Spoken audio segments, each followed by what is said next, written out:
I'm Dr. Nick Neneman with Neneman Chiropractic, and thanks for joining us again for week 3 of our video blog series. This week we have another interesting topic to talk about. We're going to talk about carpal tunnel syndrome. It's a very common syndrome that's out there. A lot of people either get it or think they may have it.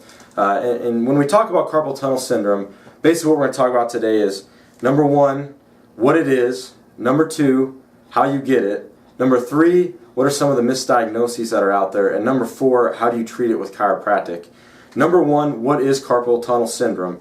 Carpal tunnel syndrome is involvement of the carpal tunnel. The carpal tunnel is actually an anatomical structure in the wrist here, and flowing through that tunnel is the median nerve. The median nerve, originates from the neck, runs down through the arm, and right through the carpal tunnel here, and it goes into your fingers.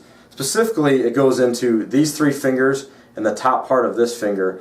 And so the symptoms of carpal tunnel syndrome are it could be pain, numbness, or tingling going into these fingers, the wrist, hand, and possibly up into the forearm. So that's what carpal tunnel syndrome is. Now 2, how do you get it?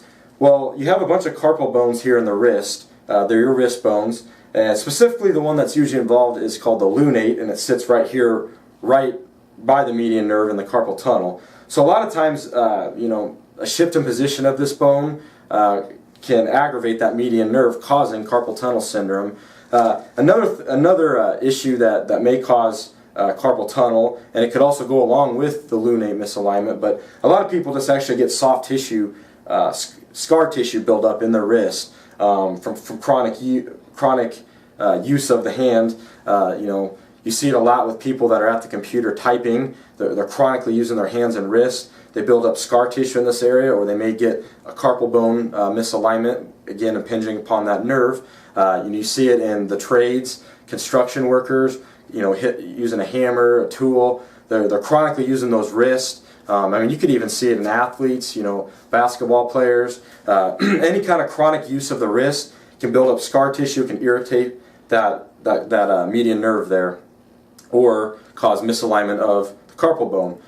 Now 3, there's a lot of misdiagnoses out there. There's a lot of people that think they have carpal tunnel syndrome when in fact it's not carpal tunnel syndrome.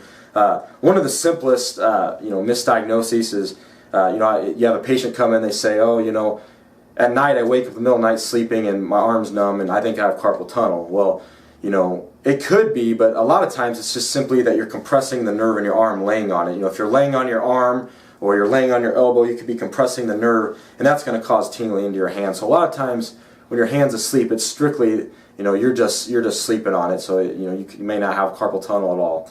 But number 2, a lot of times the patient has ulnar nerve involvement and not median nerve involvement with carpal tunnel syndrome. The ulnar nerve runs through the inside of the elbow here, and it actually innervates the pinky finger and then the bottom part of your 4th finger, your ring finger. So a lot of times the patient comes and says, these fingers are tingling right here, and that's usually an ulnar nerve issue. It's not a median nerve issue.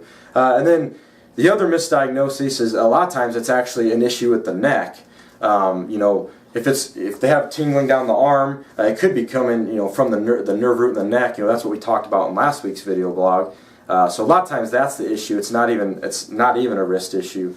And there's a lot of times too when it's actually both. I've had patients they have degeneration in their neck, they have a nerve root issue in their neck, but then they also have carpal tunnel in their wrist too. So it could be a compounded issue. But those are some of the misdiagnoses that you see a lot. So number 4. How is this treated with chiropractic?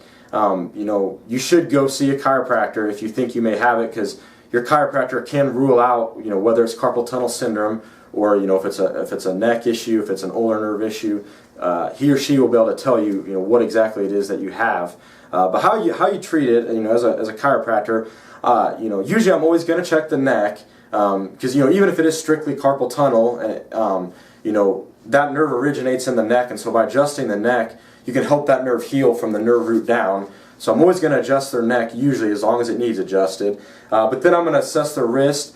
Usually they'll have a lunate bone impingement, so I'm going to check their lunate bone in the wrist. I'm actually going to adjust the wrist. That helps out a lot with carpal tunnel syndrome.